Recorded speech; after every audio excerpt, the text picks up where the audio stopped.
All right, so there's no new learning in this lesson, friends. This is lesson 42. It is the lesson where if we were together in class, we would be talking about these questions that appeared on old exams, and these questions that appeared on old exams, and these questions that appeared on old exams, and so on. We would be talking about these questions together as a group. It would be our class time together after we talked about um, the exam itself and maybe the practice exam that's posted. Of course, there is a practice exam posted, and you are welcome to send questions you may have about that. Answers are posted with my solutions. But I will work these questions out for you. I will not work out in video form the questions that are in the practice exam. So here we go. Here we go. Tangent line is used to approximate a value. So this is that linearization thing. And the linearization thing says that we take the function value at pi over 3 and we multiply by the derivative at pi over 3 times x minus pi over 3. And we know all of these things. We know that the cosine of pi over 3 is a half, and we know what the derivative is at pi over 3. The derivative is negative sine x. So negative sine of pi over 3, well, that's this number, and x changes. So we want to figure out what cosine of 1 is. The cosine of 1 is approximately L of 1, and that's 1/2 minus root 3 over 2 times 1 minus pi over 3. This gets stuck in your calculator, and that's approximately 0.541. What's important for you? It's important for you to know what a linearization is, so you should know what this is. Function value, slope, x minus thing we know about. So you should know that, and then you should know that we can approximate a function with its tangent line. So when we go to find the cosine of 1, x is 1. Okay, so then we were asked to find critical points, and all we know is about f prime. Well, what are critical points? Critical points are where f prime is 0 or where f prime doesn't exist. So it would be really, really helpful if we had a graph for this thing, and we can get one. X times sine x squared. We can get one, and we're supposed to do this on the interval from 1 to 5. So this is the interval from 1 to 5. So what are we doing here? Good question. Critical points, places where f prime is 0 or does not exist.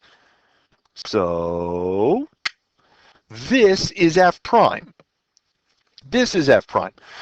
This is the f prime graph. This is not the f graph. This is the f prime graph. So we are looking for places where this thing is 0. There's one. There's one. There's one. There's one. There's one. There's one. There's one. That's 7. That's 7. That's 7. That's 7. I'm going to take a picture because it lasts longer. Hang on, because I want to show you something else while we're here. Come on, Sparky. There you go. Okay. So there's my, let's just bring this in so I can show you something else while we're here. Oh, mercy. Shrink this down. You're doing fine, viewer at home. I'm collapsing under my own weight. So, thing that you should be aware of. there are 7 critical points because there are 1, 2, 3, 4, 5, 6, 7 places where the f prime graph reaches 0. And that sort of gives us a number line that helps us know where f is increasing, where f is decreasing, because f prime is positive here and negative there and positive here and negative there and positive here and negative there and positive here and negative there. So what did we remember? We remember that if f prime is positive, f is increasing. If f prime is negative, f is decreasing. So if we were to look at the function f, not this, but the function f, whose derivative is this, then f increases, decreases, increases, decreases, increases, decreases, increases, decreases. We can look at an f prime graph and know where f is increasing or decreasing. That is valuable information for us. And also something I can ask us about. So then question 3 gives us this rectangle and asks us for the maximum area. So how do you find area? Well, this thing here is, so this is the point K0, which means that this distance is K. It means that this distance is K. It means that this is 4 minus K squared. So what's the area of the rectangle? Well, the area of the rectangle, this is 2K, and this is 4 minus K squared. So the area of the rectangle is 8K minus 2K cubed. And you can imagine that we can graph this, and it tops out somewhere, and where it tops out, the slope of the tangent line is 0. And so we've got a prime, and a prime is this. And we want to know where that's 0. So we set that equal to 0. And it turns out that that's K. That's the sort of thing I can expect you to do in 4 minutes. I can expect you to recognize that there is some area function that we're trying to maximize. We take a derivative, set it equal to 0, and solve. That is the sort of thing I can expect you to do in 4 minutes. I would hope that you would. So I love this question. I absolutely love this question because it makes us remember what it means if two functions have the same derivative. And that's great. So you got two functions. There's one. And, oh, let's make the other one exactly like it. Let's clone, right? But then let's recognize that the other one is different somehow. How is the other one different? Well, they have the same derivative, which means they look the same, but one is higher than the other. So you see that f of 1 is 10 and g of 1 is 12. So that just means that the g function is 2 higher than the red function. That's what that means. If f of 1 is 10, right? If f of 1 is 10, then g of 1 is 12. That's just the way that goes. The two functions look exactly the same, except that one is 2 higher than the other. So now we ask, if f of 2017 is 66, then g of 2017 is 66 plus the 2 that they're apart, and that's 68. And then you'd explain that using the words that I just said, that I didn't write down because I said them. Hopefully you were paying attention to what I said. Oh, too far. Here's 5. On what interval is this function decreasing? Well, what does it mean to be decreasing? It means that g prime has to be negative. So it'd be nice to know what g prime is. The derivative of e to the blah is e to the blah times the derivative of this exponent. We want g prime to be negative. Well, e to the something, this is always positive. So then we ask ourselves, what about this? Well, that's a parabola. It starts high, goes low, and then comes back high again. Where does it make those changes? It makes those changes at 0 and 4. Neat factoring trick. So where is g decreasing? G is decreasing where g prime is negative. G prime is negative here, and so we write g is decreasing on 0, 4 because g prime is negative on 0, 4. And that's the way we write it. That's the way we get full credit for writing it. Here's question 6. So this is one of those things that we can do by L'Hopital's rule. L'Hopital's rule kicks in when our limit is 0 over 0 or infinity over infinity. So if L'Hopital's rule kicks in, this is either 0 over 0 or infinity over infinity. We know that if x equals 3, this is 0, and so this must also go to 0. It must also be that 1 minus g of 3 cubed is 0, because the numerator is 0. And for L'Hopital's rule to kick in, both of those must be 0, or both of those must be infinity. It is not terribly difficult to show that g of 3 has to be 1. But then how does L'Hopital's rule work? L'Hopital's rule says we take the limit as x approaches 3, and then we take the derivative of the numerator and the derivative of the denominator. Now, what the heck is the derivative of the denominator? Okay, so that's a cubed, so it comes down in front, right?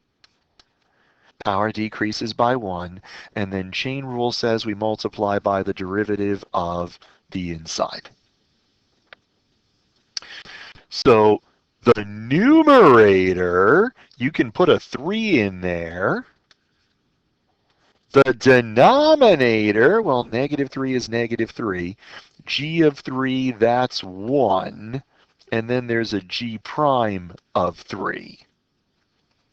This limit has to be negative 4. And from there we can solve. It's not terribly difficult to show that g prime of 3 has to be 9. What's important for you to remember? It's important for you to remember that L'Hopital's rule applies when the limit goes to 0 over 0 or infinity over infinity. Those are important things to remember. And L'Hopital's rule says we take the derivative of the numerator, the derivative of the denominator, and we try again. Question 7. Question 7 asks us what we know about f or f prime near x equals negative 3, assuming there is an absolute maximum at x equals negative 3. So if there's an absolute maximum, it looks like this at x equals negative 3. So what do we know? We know near x equals negative 3, we know that f double prime is negative because f is concave down. And we know that f prime changes sign from positive to negative at x equals negative 3. Because f is increasing and then decreasing. So if f is increasing and then decreasing, f prime is positive and then negative. What do we know near an inflection point? Well, we know that, oh, I'm so sorry. We know that at x equals 1, f double prime changes sign. We don't know whether it's from positive to negative or from negative to positive. That we don't know, but we know that f double prime changes sign if there is an inflection point. That was an 8-point talk about it a few years ago. This was an 18-point question of craziness a few years ago. So I want to walk us through how we write things because that matters. So let's talk about how we write things. We're going to find a linearization. A linearization at x equals 1. So the linearization is the function at 1 plus the derivative at 1 times x minus 1. All of these are 1. And so let's do it. G of 1 they gave us. G prime of 1. We put 1 here, 1 here, 1 here.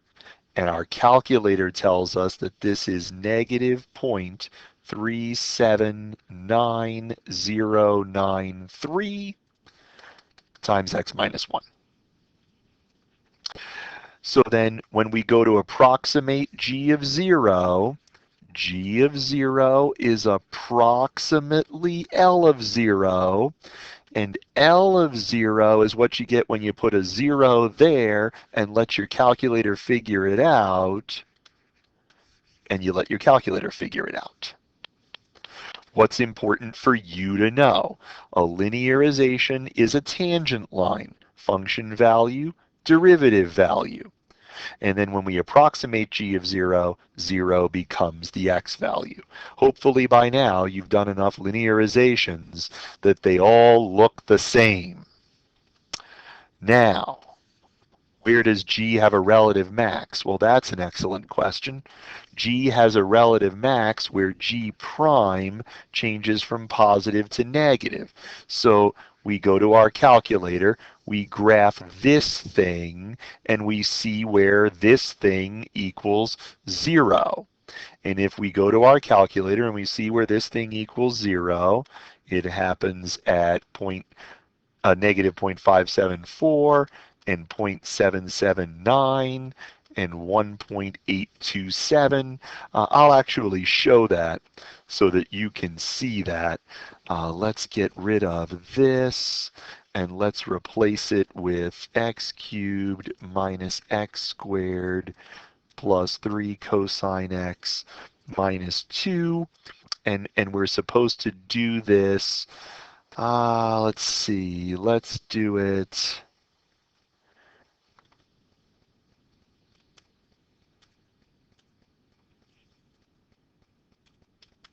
On negative 3 to 3 just because.